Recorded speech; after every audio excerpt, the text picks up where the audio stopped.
meus amigos, sejam bem-vindos a mais um podcast do GS. Hoje recebendo esse cara que foi o responsável pelo sucesso da banda Calypso, o responsável pela força do sertanejo no Nordeste e no Brasil, meu amigo Pedro Mota. Que prazer receber você aqui, meu irmão. Prazer é meu, prazer todo meu estar aqui podendo dividir um pouco as nossas experiências por esse Brasil afora com você e com o público aí de casa. Verdade. Eu já quero agradecer aqui ao nosso patrocinador oficial. Você que está com o nome sujo, fica tranquilo, porque o Grupo Cash vai resolver o seu problema. Seu CPF ou seu CNPJ, pega seu celular, aponta para esse QR Code aí na tela, que eles vão limpar seu CPF, seu CNPJ, você vai voltar a ter score alto e crédito na praça.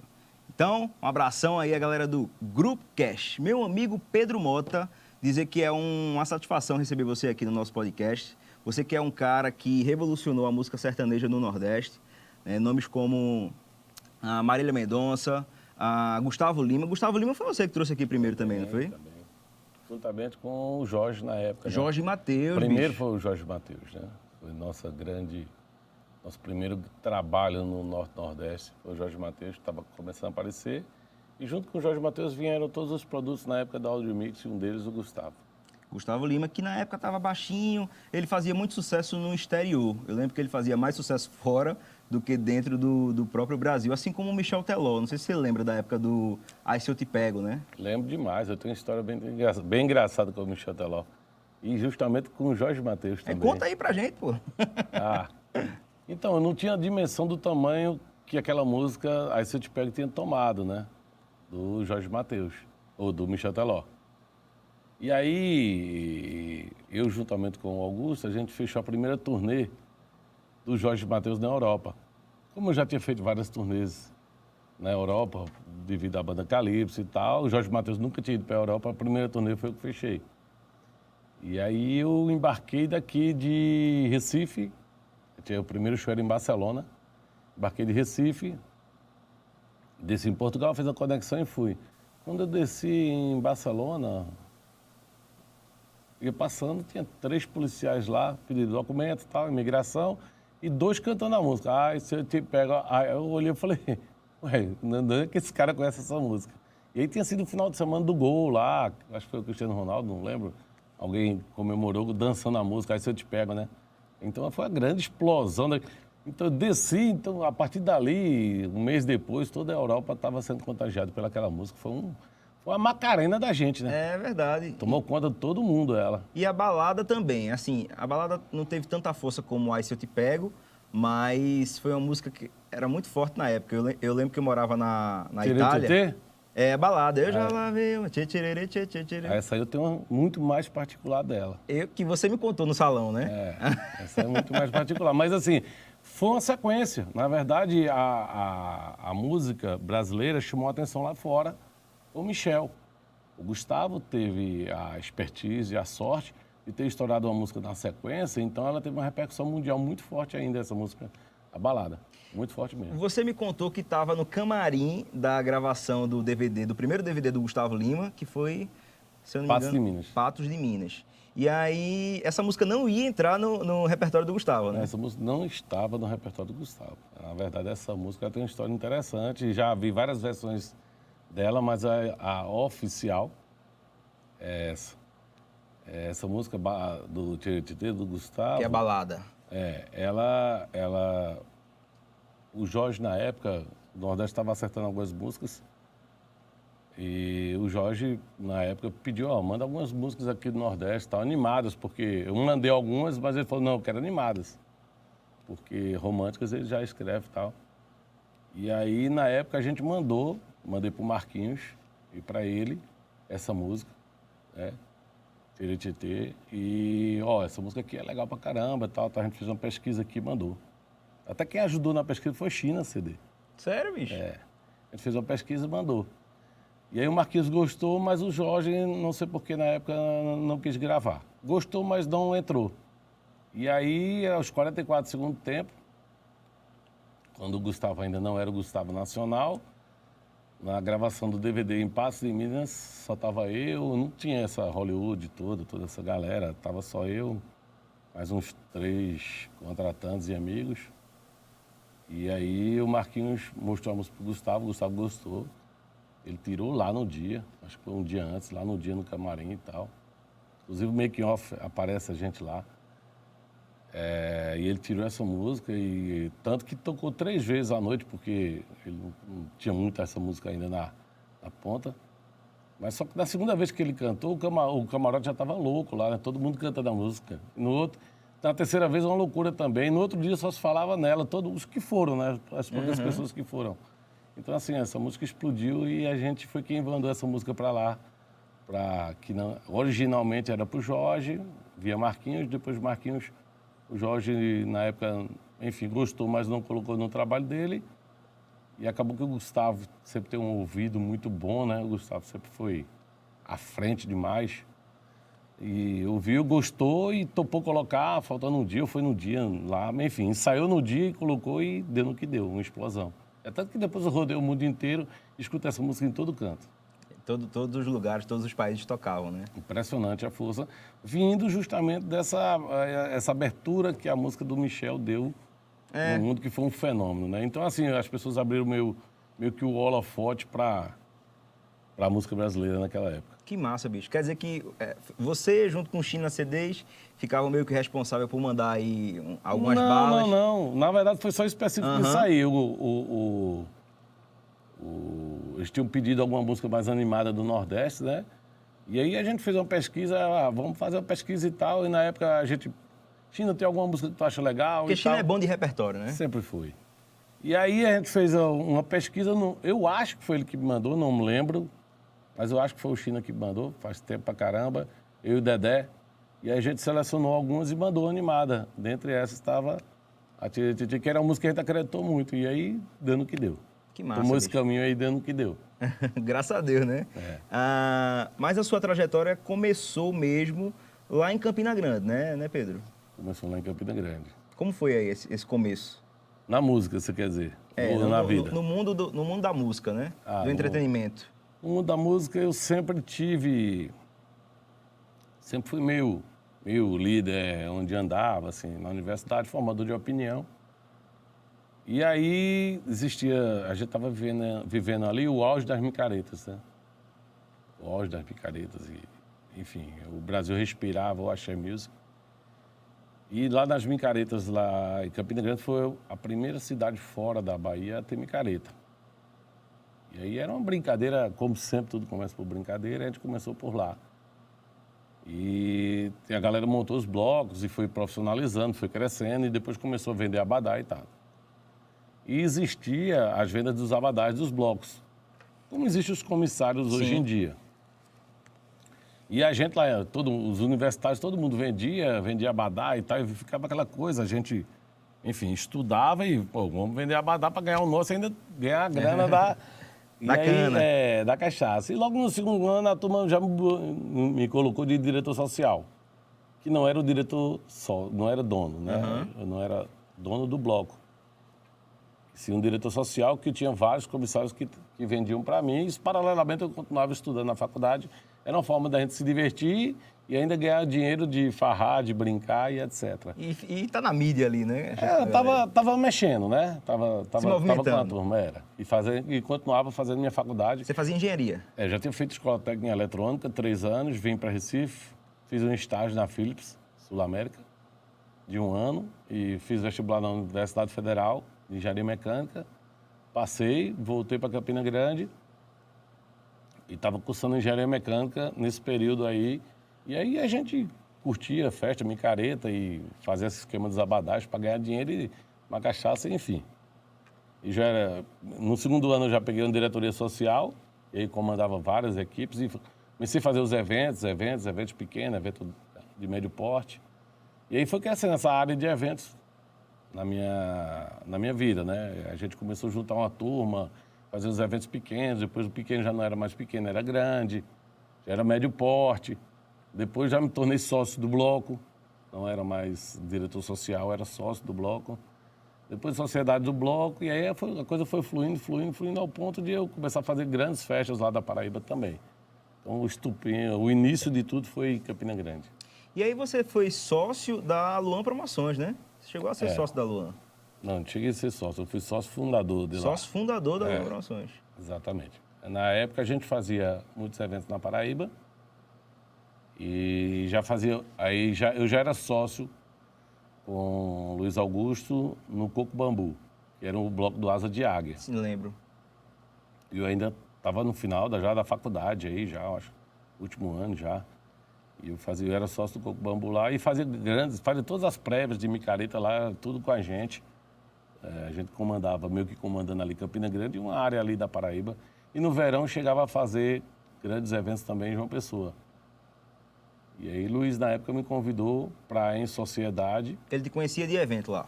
Conheci porque a gente já era sócio. Ele conhecia que eu fazia os eventos. Ele tinha um bloco que se chamava Espásio, o Chiclete.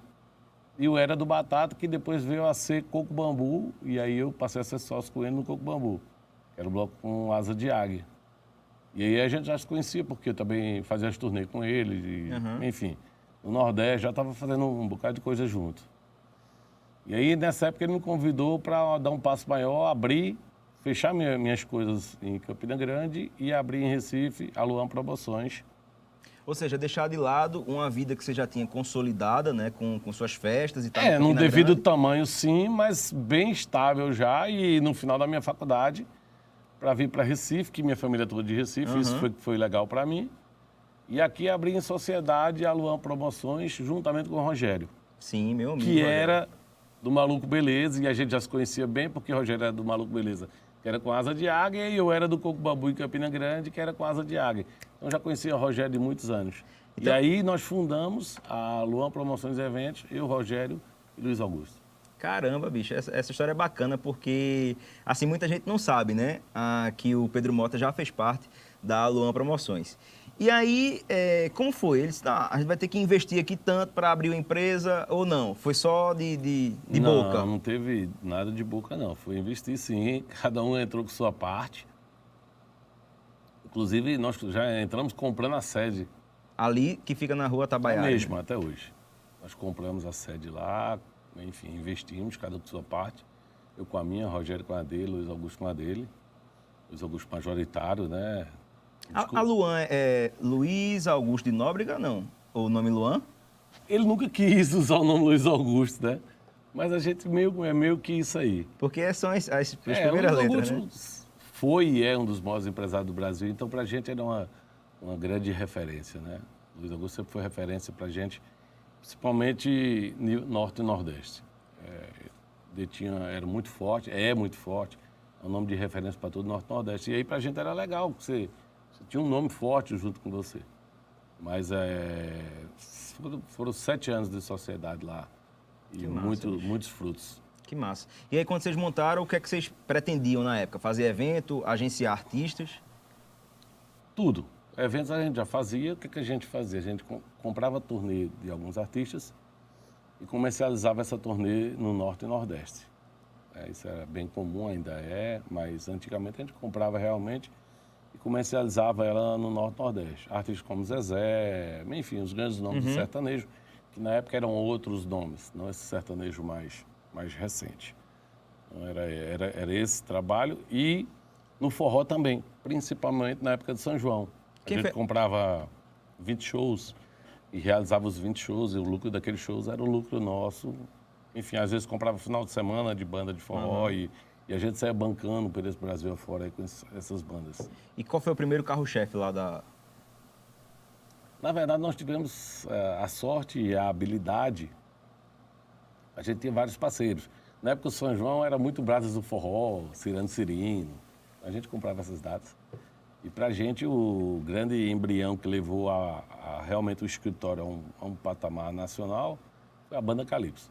Que você foi, acho que, um dos maiores responsáveis pelo sucesso aí da banda Calypso. Assim, na verdade, a gestão 100% da banda Calypso durante 7 anos foi minha. De tudo. Até porque ninguém, nem eu, nem Luiz Augusto, nem Rogério, a gente tinha expertise de gerenciar carreiras de artista. E a gente tinha expertise de fazer shows, realização de shows, e não a expertise de gerenciar carreiras de artistas. Porém, a gente convivia com artistas nacionais muito fortes. Essa expertise de conviver com esses artistas nacionais muito forte E o sucesso da banda Calypso também não foi nada meteórico como é hoje, né? Foi uma coisa muito... Não existia internet, então foi muito passo a passo, né? Foi primeiro alguns estados do Nordeste, depois o Norte, né? De volta para casa, que é de Belém, obviamente. E depois alguma coisa ali no Tocantins, aí depois bem no Centro-Oeste. Isso foi Aos acontecendo muito aos poucos. Então, deu tempo de eu, na estrada, ir aprendendo a conviver com aquilo e abrindo realmente os caminhos que tipo abrir, porque não tinha ninguém para guiar. Não tinha ninguém para dizer, bicho, o caminho é esse, vai por aqui, Foi ou na vai por tora. ali. Fui na expertise que a gente tem no dia a dia, as coisas vão acontecendo, vai abrindo, você vai fazendo contatos, você vai correndo, falando com as televisões, que era assim, o grande... que dava o upgrade do produto, né? Era rádio e Naquela TV, né? época era rádio e TV. A rádio e TV colocava você numa situação privilegiada. Você, naquela época, fazia um Faustão no domingo, na segunda-feira a sua vida era outra, né? Não que hoje não seja importante, é muito importante, mas, obviamente, isso aqui hoje, YouTube, e as plataformas de streaming hoje, colocaram o showbiz em outra realidade. Mas, naquela época, a televisão, ela te colocava num patamar bem elevado, num espaço de tempo bem rápido. É verdade. E você acha que existe ou já... Quer dizer, que já existiu ou vai existir um outro fenômeno maior do que a banda Calypso? Eu não sei para parar porque os números na época eram diferentes, mas assim, as tiragens de DVD eram uma coisa absurda, sabe? De CD, até porque nós éramos independentes. Então não tinha gravadora. Os números eram astronômicos.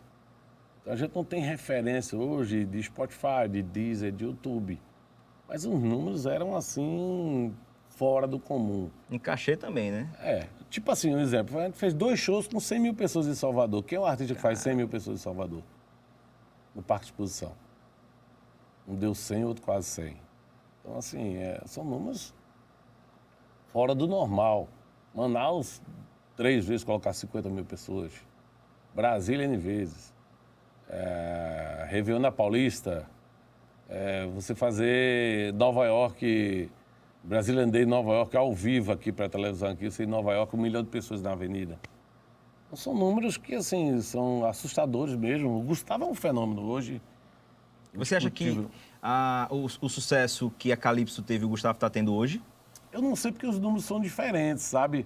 Mas o Gustavo é um sucesso bem estável, né? Quanto tempo já que o Gustavo está No no sucesso. topo, né?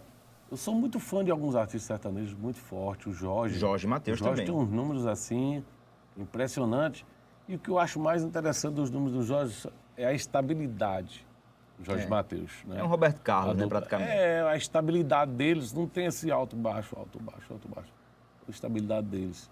Os menores também são os artistas que eles têm uma estabilidade ao longo do tempo, tiveram um momento ápice dele, mas eles têm uma estabilidade, obviamente. Hoje não está no número do Jorge Mateus, até porque eles explodiram muito antes do Jorge Mateus. Mas o Jorge tem uma estabilidade muito, muito boa e uma estabilidade alta. Você não estabilizou por baixo. E os números dele sempre são muito retilíneos e muito fortes. Verdade. Eu sou muito fã do Jorge Mateus. Os caras são muito... Eles deram uma virada de chave também na música sertaneja, para mim. Com certeza. E ainda lá na banda Calypso, eu acho que era difícil pra caramba pra vocês fazer uma logística, né? Porque era tanta data, era tanto show, era um fenômeno tão grande que essa questão de logística era um pouco complicado de você dobrar, de você... Até porque Calypso tinha uma estrutura muito grande, né? Cara, a gente fazia 30 shows por mês, 35 shows por mês.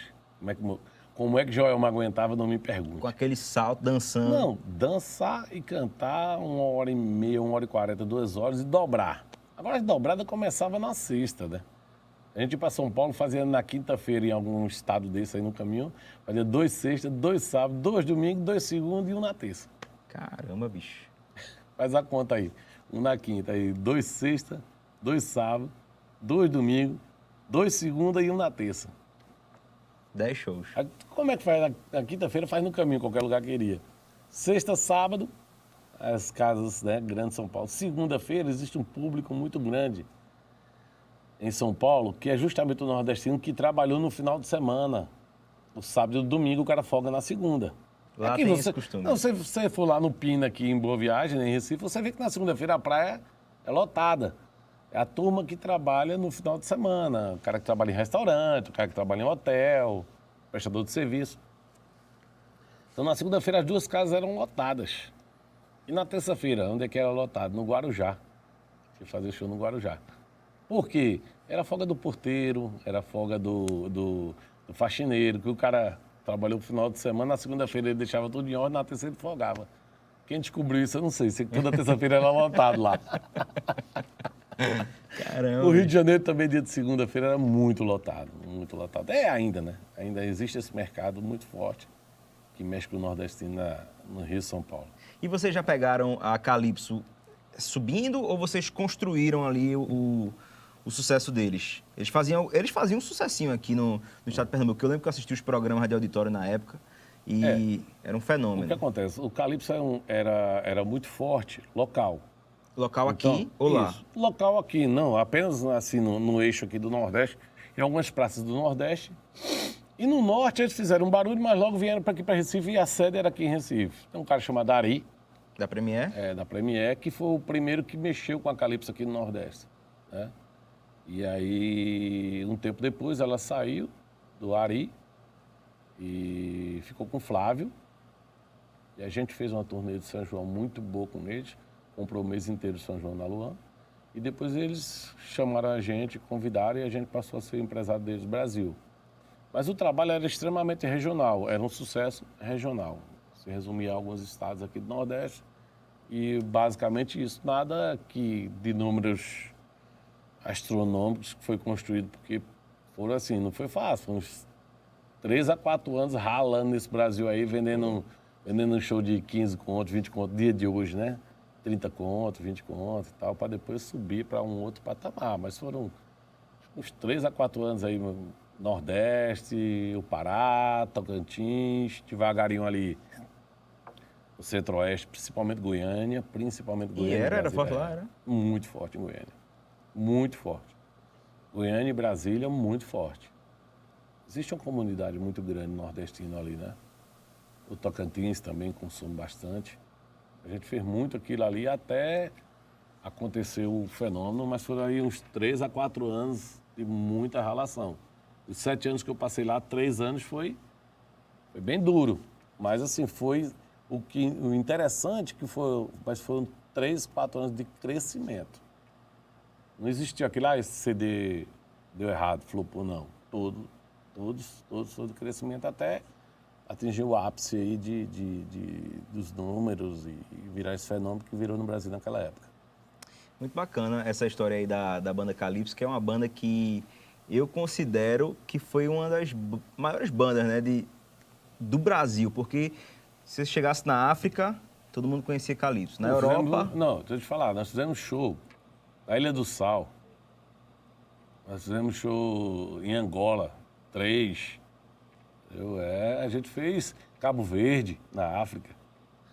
E tudo show lotado, né? Que eu Tudo lembro show que eu via lotado, vídeo, fenômeno. mais de 30 mil pessoas lá, né? Agora, assim, interessante, você não tinha ninguém para me dar referência nenhuma. Eu fechava isso por telefone e ia, né?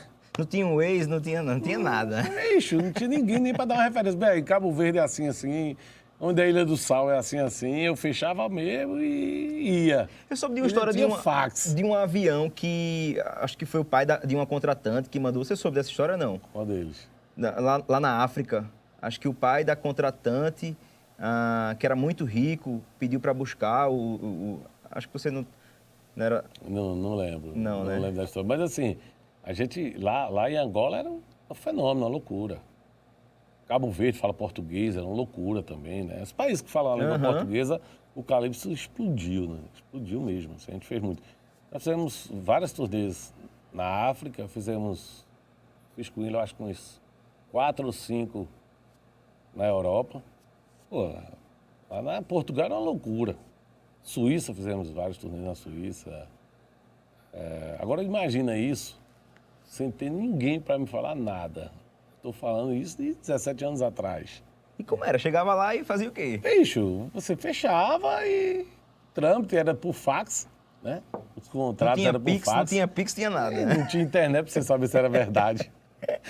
Você tem que imaginar, a gente fez show em Bilbao, na Espanha. Mas eles davam uma garantiazinha antes, né? Dava. Pra não ir com também. Com isso aí não se brinca. É. Falei, como é que manda? Eu falei, eu não sei, tem que chegar aqui. Então, assim, essa parte de passagem, hotel, grana, era mais fácil de checar. E graças a Deus nunca deu errado. Estados Unidos, eu acho que a gente fez, na minha época, mais umas 10 ou 12 turnês nos Estados Unidos. Era 2 a 3 turnês por ano nos Estados Unidos, era loucura, tudo travado, tudo lotado. Assim, a gente fez muita coisa desse mundo afora. A Suíça várias vezes. Frankfurt, várias vezes. Bicho, rodou muito. Você conheceu o mundo com a Calypso, né? Conheci uma boa parte. Eu gosto muito de viajar. Essa é uma parte que eu gosto. Todo mundo sabe que eu gosto de cachorro. Cachorro, é verdade. Mas amo viajar. E viajar com cachorro é melhor ainda, né? Infelizmente não dá, porque é igual viajar com criança. Se perder algumas, né? Gosto muito de viajar, conheço mais de 50 países, já rodei massa, boa parte bicho. do mundo aí. China, Japão, enfim. Você deu até uma mudada no visual, tá mais jovem, mais magro. Não, mas foi, né, foi uma questão mais de saúde mesmo. Aham. Nunca fiz um procedimento na minha vida, nunca fiz Depois nada. me passa essa dieta aí que eu tô precisando. Isso. Rapaz, o nome dessa dieta é vergonha Vergonha na na cara. cara. Que eu não tenho. Não, mano. Não, mas assim, eu voltei quando eu fiz uma... Não sei se na época a gente fechou aquele Medida Certa com o César Menotti no Fantástico, né? Um programa massa, bem legal. Que hoje você é empresário da dupla César Minotti e Fabiano também, né? Eu sou há mais de 10 anos. Mais de 10 anos sou empresário deles. É César Minotti e Fabiano, Cláudia Leite, Mano Walter, Aí tem Israel Muniz. Israel Muniz, Nós temos um DJ que pela primeira vez a gente conseguiu fazer a contramão. que não é o Ives. Hulk. É. DJ Hulk, nós fizemos a contramão da música eletrônica, né? Que sempre vem do Sudeste pra cá. Hoje o Hulk é uma realidade nacional. Me orgulho Manda muito até isso. um abração pra ele, meu amigo Raul Queiroz, um abração pra você. É, figuraça, e a gente conseguiu fazer o inverso, né? Tirar ele daqui e jogar pro Brasil, que nunca teve assim, um DJ para ter uma expressão lá fora. E fizemos as maiores festas do Brasil já com o Hulk, desde a Surreal de Brasília a tocar em Barretos. Artista Que massa, local bicho. nossa. E ele merece, viu? É um cara batalhador, Demais. educado, cara Eu humilde, tenho um artista tranquilo. pop também chamado Nano. Nano. Que a gente teve um pouquinho de azar, que no início da carreira dele veio a pandemia. E aí Eita, dificultou algumas coisas. mas agora compensa. Tem o Nano. Tem o Janine também, Alencar, que Sim, é uma realidade conheço. muito forte ali no Rio Grande do Norte e tal. E também, assim, a pandemia deu uma prejudicadazinha, ele vinha num caminho muito forte. E aí a gente vem trabalhando no mercado aí, constante. Coisa boa. Fazer 15 anos já a Fontes agora. É verdade. Aí você saiu da Luan e decidiu montar a Fonte Promoções. Após 7 anos de sociedade, eu saí, vendi minha parte da Luan e já abri no mesmo mês a minha empresa, a Fonte Promoções, que já está completando agora, vai completar 15 anos. Que massa. Já está com 14, vai para 15 anos de existência. É um nome muito forte no entretenimento nacional. E assim, a gente fez... Para mim, hoje, cara, foi muito bom. Na época, o povo assustado, assim, mas assim, eu tinha uma riqueza que poucas pessoas tinham, que era a estrada. Entendeu? Eu passei, assim, 7 anos, 24 horas na estrada. É porque ao contrário dos meninos lá da Luan, do Luiz Augusto do Rogério, você ia pra estrada lá fazer os corres, né? Eu estava sempre na estrada porque eu acompanhava as bandas, né? Principalmente a banda Calypso, que foi a minha grande escola. E como eu te falei, nem eu, nem Luiz, nem Rogério, a gente tinha expertise de gerenciar a carreira artística. A gente tinha expertise da venda, da realização de grandes eventos e tal, mas não tinha. Então essa expertise eu conquistei na estrada, no dia a dia, a gente foi crescendo. Eu cresci junto com a banda Calypso. Então eu tenho a agradecer o conhecimento que eu tenho de mercado, quem me deu tudo foi a banda Calypso, porque foram 7 anos que não tinha ninguém para me ensinar. Ou eu ia. Imagina, eu te falei agora, 4 anos de banda Calypso, eu ia fazer show na Suíça, entendeu? Em Portugal. Aí no Coliseu de Lisboa, esgotado ingresso no Coliseu de Lisboa.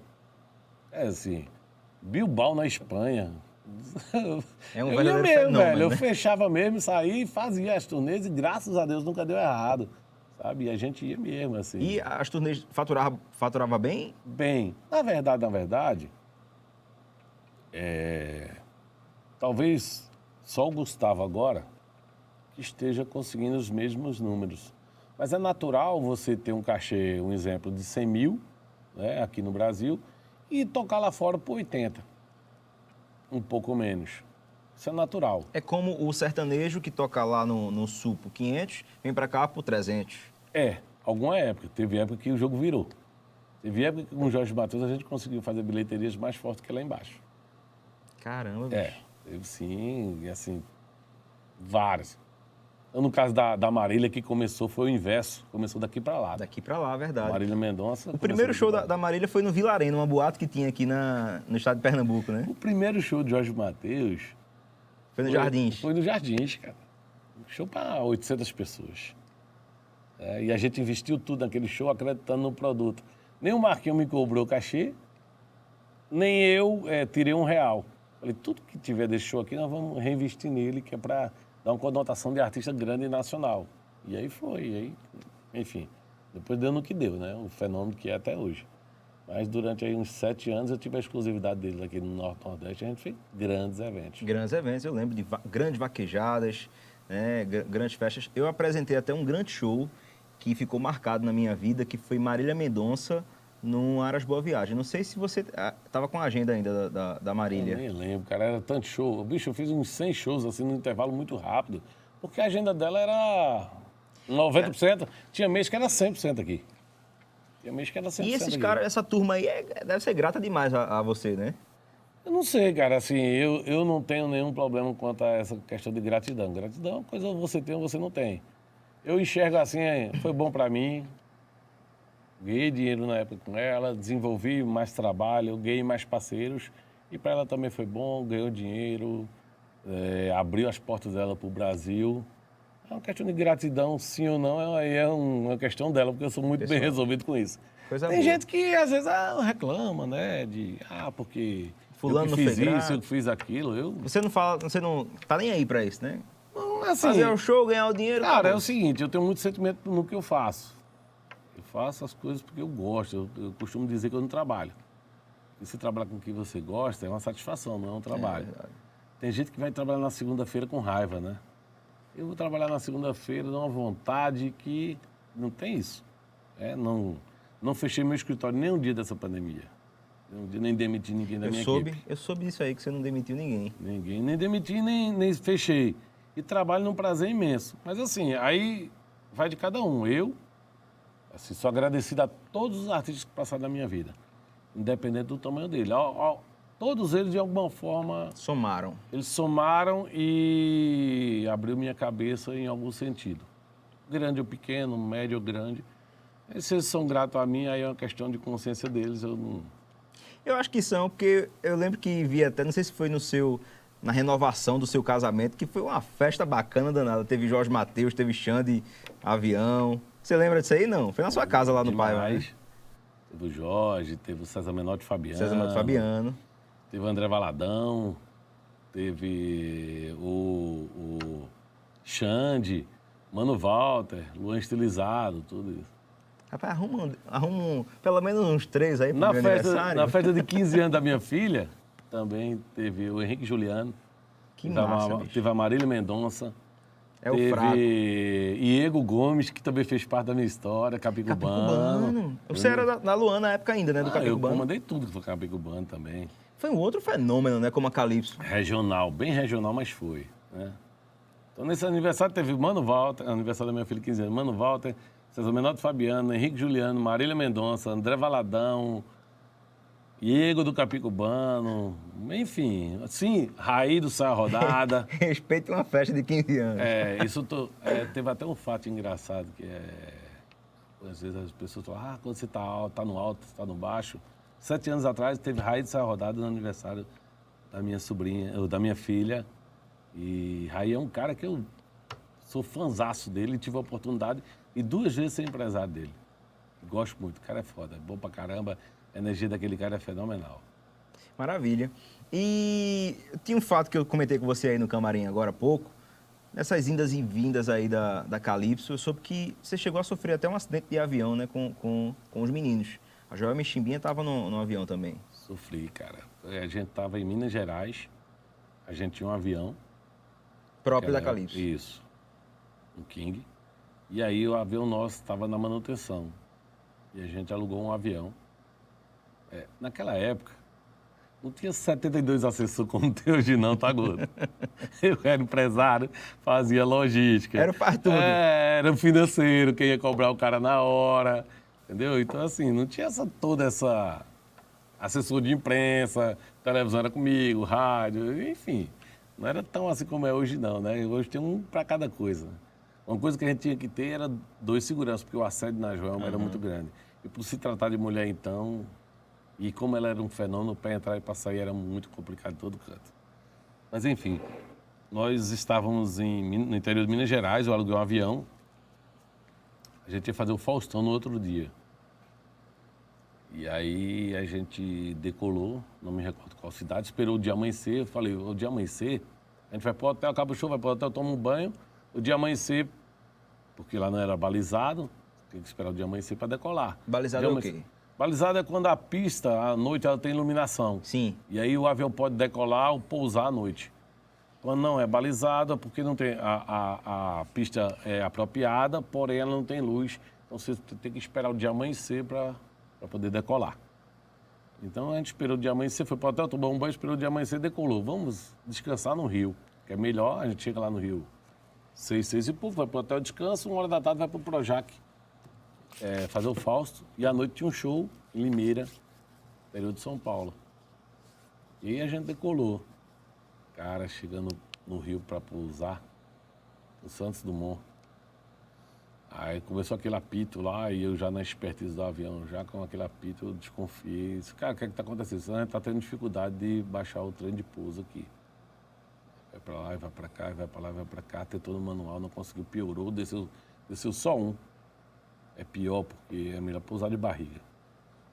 E aí, depois de uns infinitos, assim, 15 minutos, o piloto viu que não tinha mais jeito, falou, ó, é o seguinte, tem um rasante para a Torre V, viu que só tava um mandou subir de novo.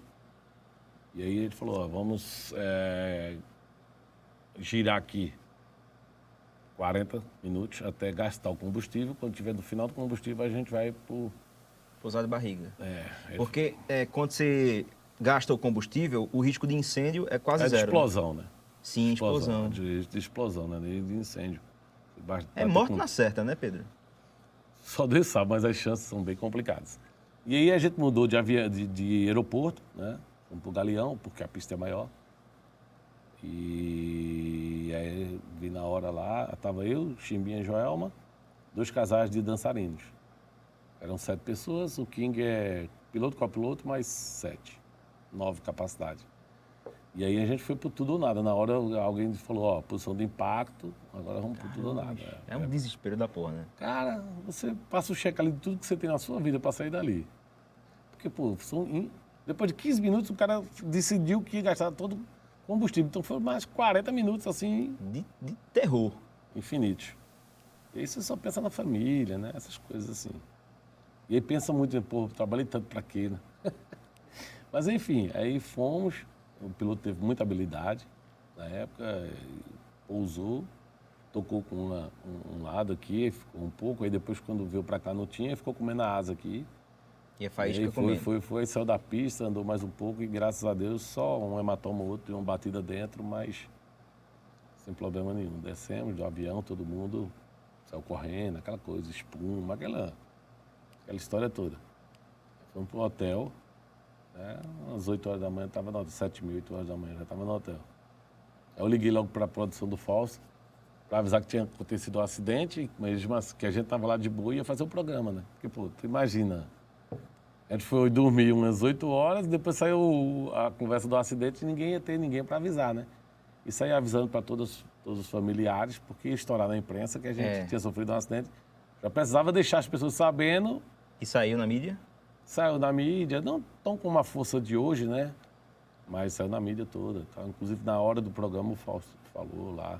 Caramba, bicho. E o pior, depois do programa, pegar um jato ainda para ir para fazer o show em São Paulo. O trauma, né? E aí a gente não conseguiu.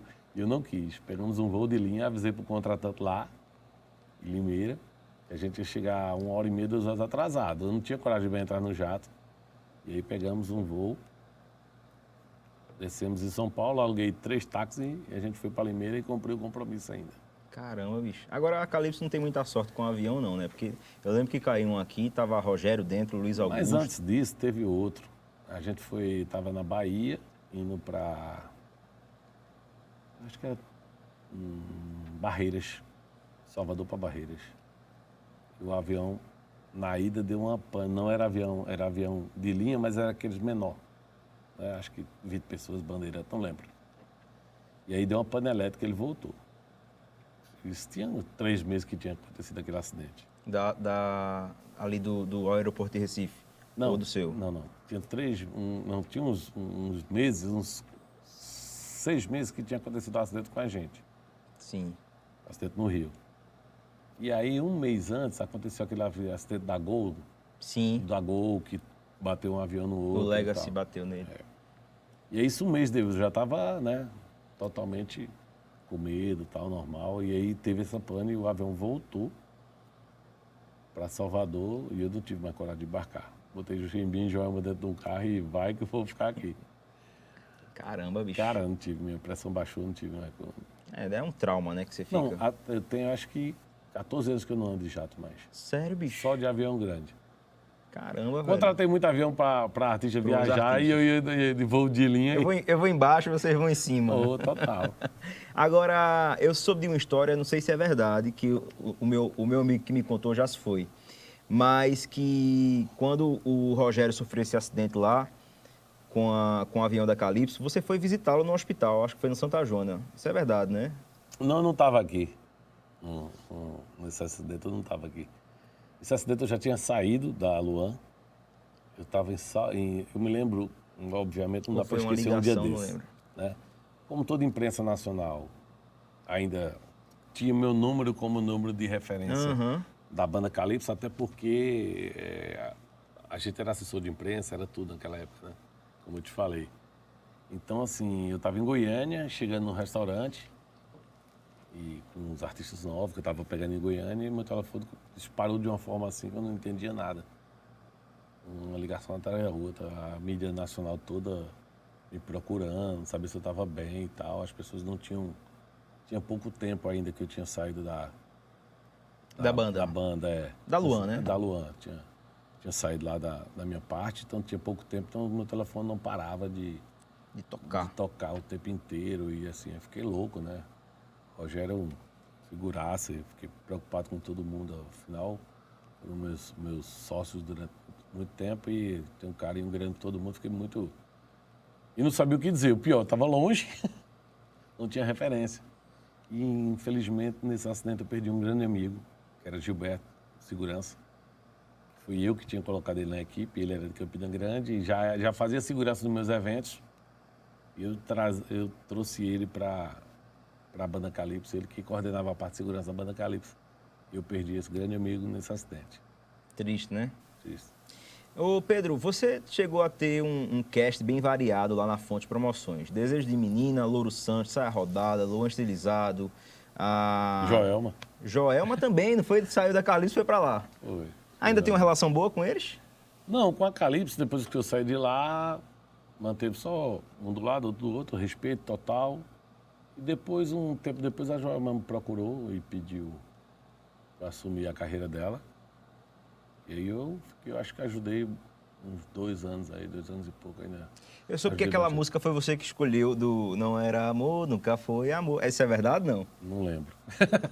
Logo que ela acabou com Chimbinha, aí tinha Não Era Amor, Nunca Foi Amor, quando é de verdade, nunca vai acabar. Não Acho que ela lembro. contou isso num programa, isso que foi tu que escolheu. Eu escolhi várias. Ou foi ela que escolheu e botou a culpa pra tu. Eu escolhi várias. Tem A sucesso. Pirraça do Jorge Matheus foi eu que escolhi. Foi você que escolheu. Juramento do Dedinho também. A Pirraça, o nome do bloco do Jorge Matheus naquele auge ali foi o que escolhi, é de Marquinhos Maraial. Que massa, bicho. Foi o que escolhi, dei pro Jorge Matheus também.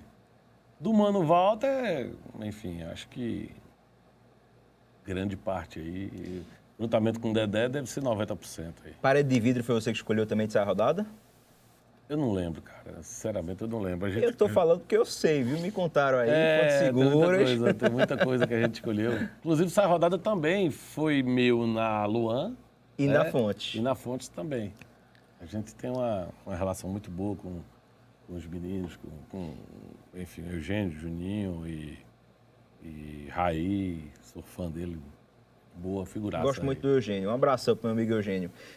Você foi o cara que potencializou o sertanejo no Nordeste. Eu desconheço qualquer outro empresário que fortaleceu tanto o cenário sertanejo como você, né? Jorge Mateus, César Minotti Fabiano, Zé Neto Cristiano, Gustavo Lima, Marília Mendonça, quem mais? Henrique Juliano. Henrique Juliano, acho que eu falei. Paula Fernandes. Paula Fernandes, então anotei aqui a filhinha. Enfim, então, se não fosse você, esses artistas talvez não teriam esse sucesso todo que tem no Brasil, não, né? Eu não sei, em relação ao sucesso deles, eu acho que... Como foi essa sacada? Porque assim, o Nordeste acho que não consumia muito sertanejo na época. Não, na verdade é o seguinte, não foi... Quando eu saí da Luan, o casting da Luan, eu não quis mexer em nada. Eu tinha isso na minha cabeça, eu queria, vendi minha parte, saí, outro CNPJ, para mim aquilo ali era para trás. Eu não fui atrás de pegar nenhum produto deles, enfim, dividir produtos e etc. E como eu rodava o Brasil, volto a te falar, como eu rodava e rodo o Brasil. Acho que ninguém viajou tanto nessa pandemia como eu. Ninguém viajou tanto, já vou viajar quinta-feira, entendeu? E é sempre assim. Mas, enfim, eu decidi montar um casting novo de artista, para mim, para minha empresa. Então, como eu rodava muito, eu vi o crescimento desse novo sertanejo. Esse sertanejo mais jovem, sertanejo de uma pegada mais... Lá fora. Fora ali do no Nordeste. Goiás, no Sudeste, Centro-Oeste, né? Principalmente no Sudeste e Centro-Oeste. Eu vi esse crescimento acontecer.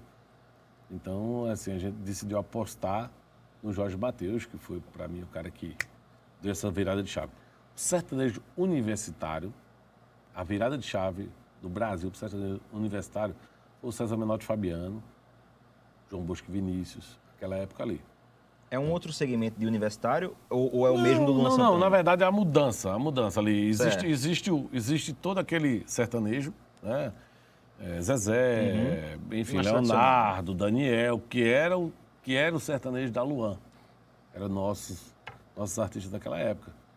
E aí, quando eu saí de lá, eu saí com outra cabeça e queria montar um casting novo, totalmente novo. E desse casting novo aí, para a minha empresa, como eu via que estava acontecendo antes de todo mundo, que naquela época não tinha essa força aqui, que a gente sabe o que está acontecendo no Brasil, no Sudeste, tem todos os números na mão.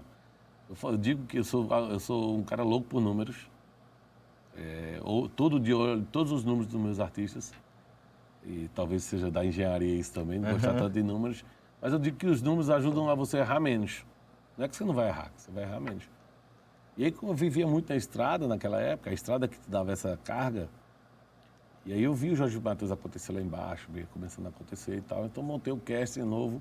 Jorge Mateus, João Bosco Vinícius, fiz vários shows dele aqui Sim. também no Nordeste, né? E aí veio junto com o Jorge, depois veio o Gustavo Lima, Maricílio Rodolfo, Humberto Ronaldo, era uma turma que estava muito forte naquela época, nessa transição. Estou falando aí de 15 anos para cá, começou a rodar muito forte. Começou a rodar depois, porque eu falo 15 anos porque coincide com os 15 anos da empresa, então vai 14 anos, 13 anos para cá. Isso aí começou, esse movimento com Jorge Mateus, Marcílio Rodolfo, Humberto Ronaldo, Gustavo Lima, João Bosco Vinícius. E já era muito forte naquela época o César Menotti Fabiano, que veio a ser artista meu exclusivo Brasil, uns 3 anos depois disso, ou 4. Vieram fazer uns shows aqui do Nordeste, que eu contratei também. E a gente se deu muito bem, eles gostaram do trabalho que eu fazia, não só no Brasil como lá fora. E me chamaram para assumir a carreira deles. São acho que 11 anos atrás já, 12, a gente está junto. Aí é do meu casting nacional. E a gente fez toda essa turma, depois do Jorge Mateus e toda essa leva, aí veio o Henrique Juliano, aí veio a Marília Mendonça, enfim, veio toda essa turma. E agora Zé Rodolfo também. Coisa boa. Que também fizeram muito sucesso, né? Depois da ida do Rodolfo pro Big Brother. Os números, como você gosta de acompanhar, subiram pra caramba, principalmente no Spotify. Chegaram a ser o número 1 do Brasil, né? Foi absurdo, na verdade, né? Talvez um dos poucos artistas que tenha conseguido transferir toda aquela fama que acontece dentro da casa para a realidade lá fora. Eu não falo a fama de imagem, como Juliette. Eu falo transferir em números para a música. Você viu o que aconteceu com o Projota? Ele não conseguiu transferir, a Carol Conká e outros que já passaram lá, o Fiuk. Não conseguiram transferir para a música. E eles lá dentro bateram o número 1 aqui. Verdade. E teve a felicidade de, assim que sair, gravar uma outra música que tá lá, tá as duas no top 20, top 10 direto, que é a música com o Wesley. Sim, então, sim. Na sequência já acertaram uma outra música com o Wesley. Então tá aí, brincando aí no top 10. Durante um bom tempo aí ficou com 2 músicas no top 10, 7 no top 200. Quem gravou também uma música com o Wesley foi o Mano Walter, não foi? Ele gravou, tropecei, tem uns 6, 7 meses ali no meio do auge da pandemia ainda. Que massa. Ô Pedro, o que é mais rentável? É você fazer um evento ou você fazer a agenda de um artista?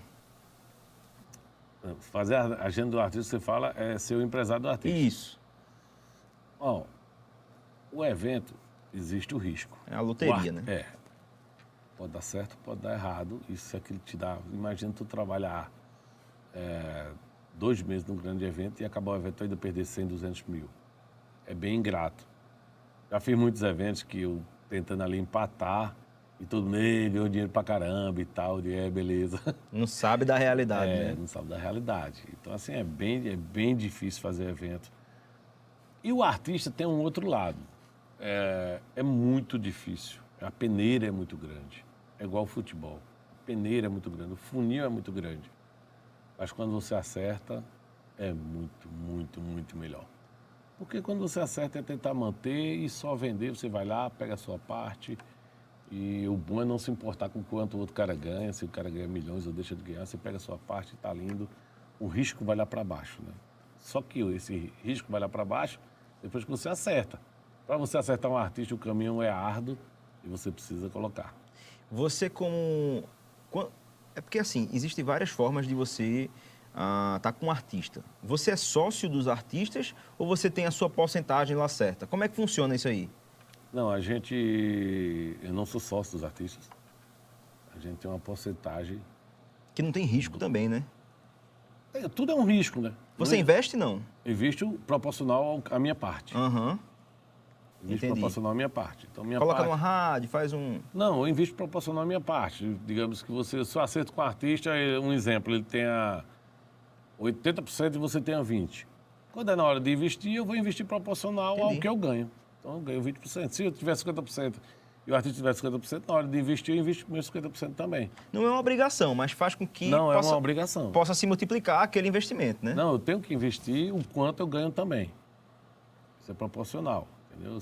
Se minha negociação com você é 50% meu, 50% seu, na hora de investir ali, vamos lançar uma música, precisa gastar X, metade é meu, metade é seu, 50-50. Entendi. Não tem história. Só que hoje o maior investimento que a gente faz no artista é nosso conhecimento. É verdade, concordo com você. É o que a gente tem de mais precioso no mercado. Não é dinheiro. Você acha melhor o dinheiro ou o conhecimento? Não entenda, o dinheiro é uma consequência do conhecimento. Então, para chegar no dinheiro, tem que ter o conhecimento. Naturalmente, mas isso é em qualquer ramo, né? Você pode ter uma banca de feira, você tem que saber vender. Conhecer o papo, você pode vender, você pode ter 3 bancas de feira aqui, um do lado da outra. Mas se eu não organizar minha banquinha direitinho para que uma senhora venha comprar ali, se eu não tratar ela bem, se eu não tiver um produto bem apresentável, se eu não tiver uma boa conversa, pode ser que o cara da mesa do lado venda melhor do que eu. Então, assim, o produto é o mesmo, não está ali. É só uma forma de se apresentar, é uma forma de eu atender o cliente. Então, isso é qualquer ramo, né? Então, pode estar nós 3 aqui, vender o mesmo produto e eu ganhar o dobro de você. É verdade. Eu ganhei porque eu ganhei o dobro seu. Porque eu fui ali, eu tive a expertise de ajeitar melhor a minha bancada, eu tive a expertise de atender melhor a senhora, entendeu? De tratar bem. e apresentação, enfim. Então, o dinheiro é uma consequência de tudo. Você não ganha dinheiro simplesmente por ganhar dinheiro.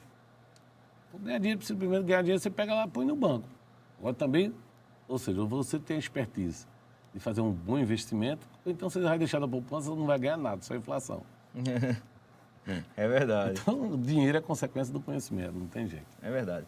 Nesses 15 anos aí de Fonte Promoções, qual foi o seu carro-chefe no Nordeste, o artista, e o maior do Brasil, na sua opinião, em todo esse tempo aí de Fonte? Meu, Sim. indiscutivelmente, nos dois patamares, o Mano Walter. Não tem nem o que questionar. Porque foi um projeto praticamente do zero, que acabou, imagina, a gente em Las Vegas concorrendo ao Grêmio Latino. Que massa, bicho. Dá para imaginar isso? É um reconhecimento, né? Internacional. Não, dá para imaginar a gente começar ali na bota, no interior, nas vaquejadas, cachê sofrido, tocando a hora que o contratante quer. E como foi essa parceria com o Mano Walter? Ele que te procurou? Ele é amigo, ele era amigo antes, conheci mais o Dedé, que é meu sócio. O Dedé é como se fosse um filho para mim e tal. E na época ele estava solto e a gente, não me lembro nem de que forma a gente começou a conversar, mas foi tão rápido assim. E no meu cast já tinha o Pegado, já tinha o Desejo de Menino e tal. E, mano, naquela época era meu terceiro ou quarto produto. O Douglas até falou numa entrevista É. que você focou no Mano Walter e aí ele deu certo. É. Mas teve a época também que a gente focou no Pegado e o Pegado foi referência no Nordeste. Verdade. Aqui em Recife, você sabe o que era o Sei.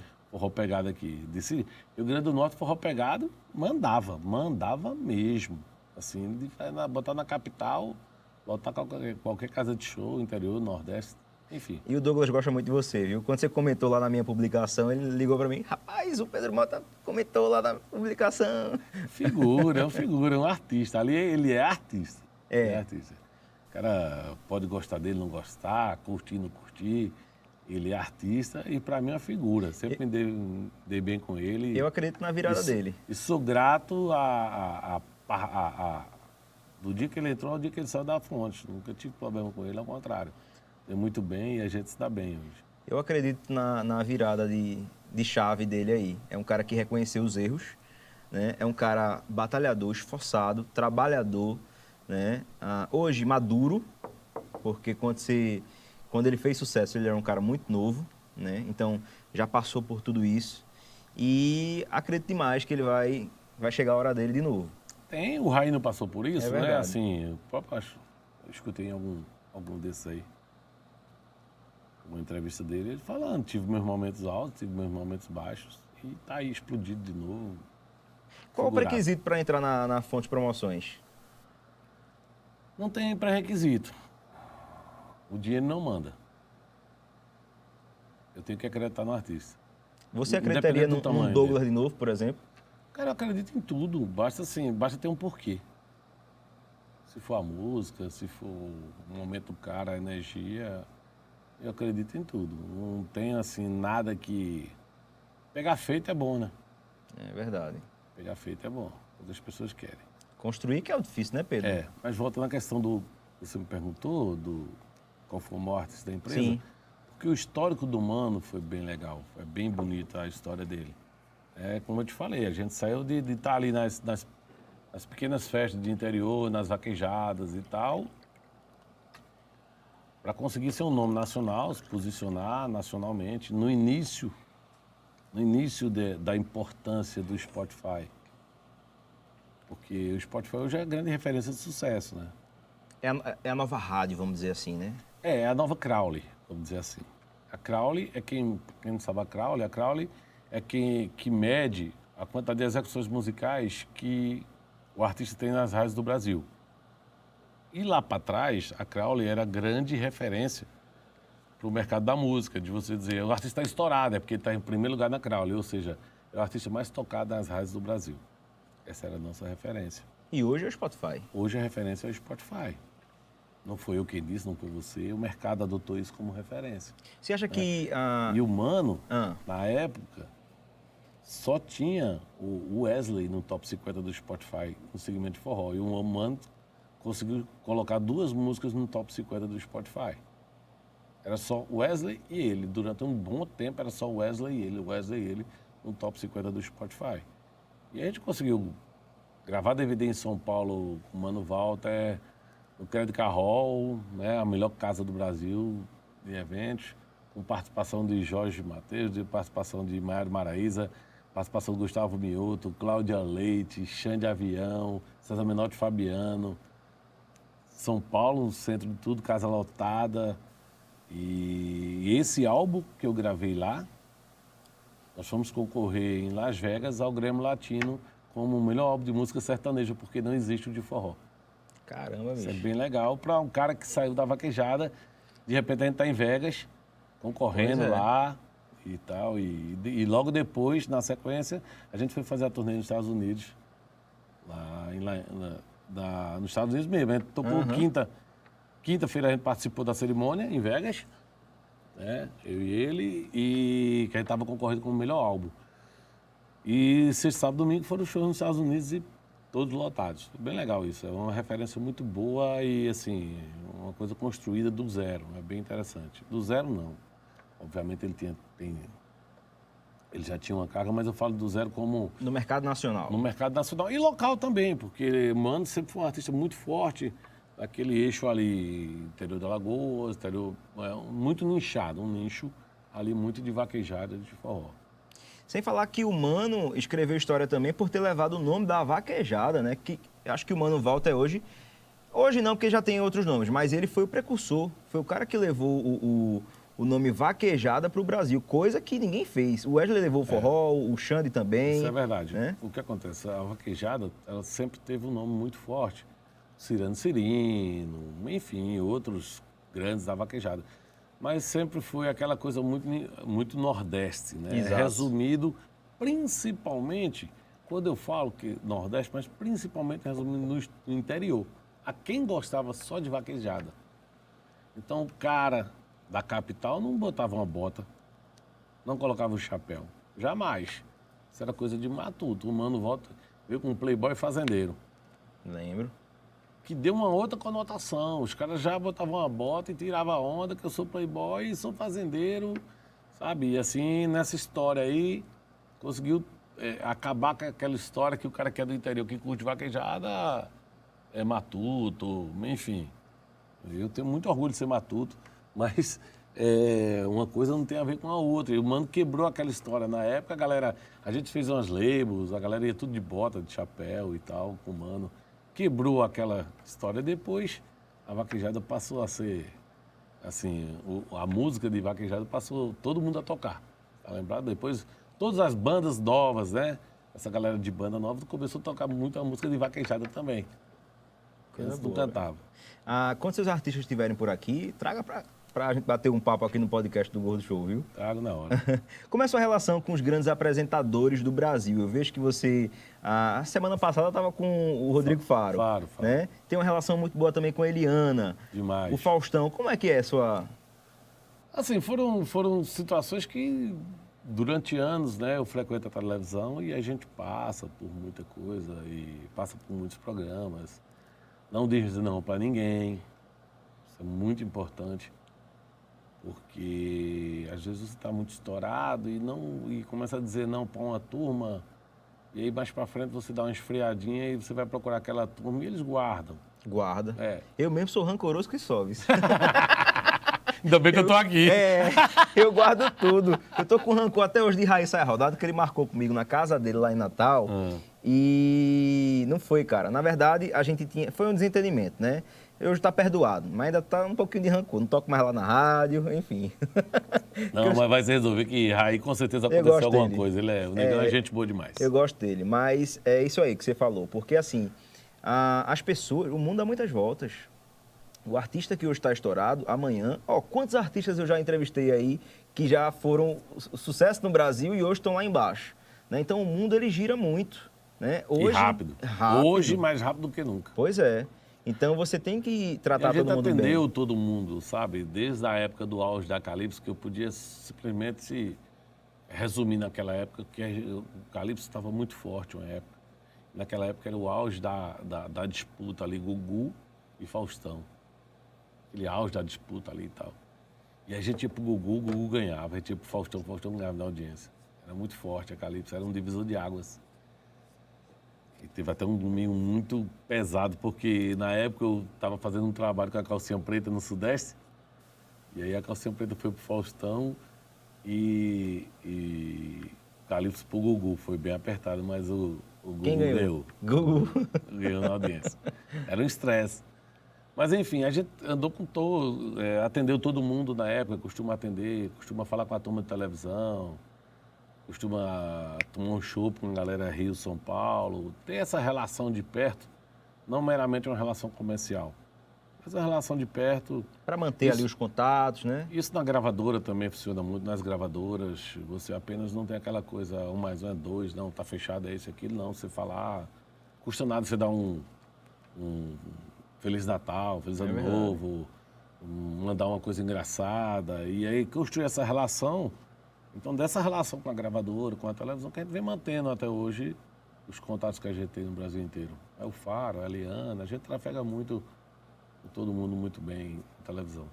Que massa, cara. Bom demais receber você aqui no nosso podcast. Dizer que é um prazer, né? Para você que está em casa, aperreado, com seu nome sujo, ou sua empresa com o CNPJ negativado, fica tranquilo, pega seu celular agora, aponta para esse QR Code que está na tela, que eles vão limpar o seu nome ou o seu CNPJ, eles vão aumentar seu score e você vai voltar a ter crédito no mercado. Estou falando do Grupo Cash. Ou pode ligar, 4042-5688, é o nosso patrocinador oficial aqui do podcast do GS. Pedro, foi um prazer bater um papo com você. Muito legal. Dizer que as portas estão sempre abertas aqui para você e para os seus artistas. Eu queria só tirar uma dúvida, que eu lembro que você era empresário também de Breno e Caio César. Os meninos acabaram a carreira, foi? Não, na verdade, o Breno e Caio César, eles eram do escritório do Hulk, Que do Hulk? Yugni. Sim, sim. E, na verdade, os meninos na época me contrataram para ser gestor. Não tinha sociedade, eu apenas fiz uma época uma gestão. Depois os meninos saíram e eu saí junto com eles. Mas é porque não tem mais Instagram, não tem mais nada, eles...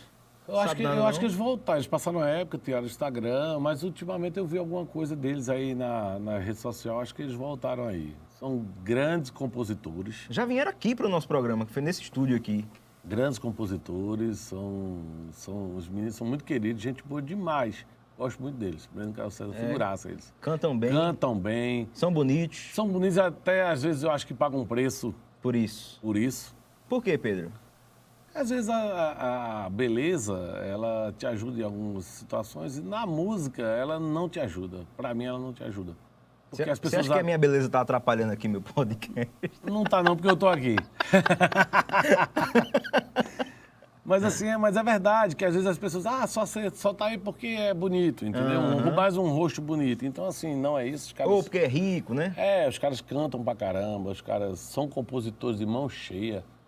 Tem sucesso aí explodido deles, com outras pessoas também. Então eles são muito gente boa. Verdade. Manda um abração lá para eles, Breno, Caio César, e para os seus artistas também, né? O Mano Walter, a Cláudia Leite, o César Minoto Fabiano, o Hulk, enfim, toda a turma lá da Fonte Promoções. Israel Muniz. Eu sou fã do Israel Muniz, viu? Tava conversando aqui em off Eu dele, coloco né? as músicas dele para tocar de graça lá no programa da rádio. Porque eu gosto, sou fã, e é um cara que tem potencial, né? A gente vê porque já estourou aí grandes sucessos, né? E tem potencial para estourar muito mais. Com certeza. Um grande Se Deus compositor quiser. e produtor também. Se Deus quiser. Pedrão, um abração para você. Obrigado por bater esse papo, por compartilhar um pouco da sua história aqui com a gente e com a galera que está em casa aqui curtindo o nosso podcast. É uma particularidade, no início eu falei, gordo, vamos ser breve, cara, mais de 1 hora é difícil, Tá vendo? Já cara, passou mais de 1 hora. mais. Será que passou? Passou. Passou. E foi leve, foi rápido. Ele disse assim, eu não quero entrar em polêmica, viu? Não tô em idade mais pra polêmica, né? Mas a polêmica quem faz é o convidado, não é verdade? E como você não fez, então tá tudo certo. Obrigado, tamo junto e até uma agradeço próxima. a oportunidade e espero que vocês, que principalmente quem está começando na música ou na produção, eu possa, nesse papo da gente, possa contribuir. E aquela velha história, né, velho? Acredite em você. Verdade. Tá aí um exemplo recente de João Gomes aí. Pois é. Tá aí, para quem gosta de forró, a hora é essa. Estamos vivendo o melhor momento do forró na música no Brasil. Então, galera do forró e de sertanejo, vamos para cima. É isso aí. Agradecer também ao pessoal da Versalhes Decorações. Obrigado aí por montar esse cenário aqui pra gente, tá bom? E para você, até a próxima terça, se Deus quiser, a partir das 8 da noite, aqui com o podcast do GS. Até lá. Obrigado.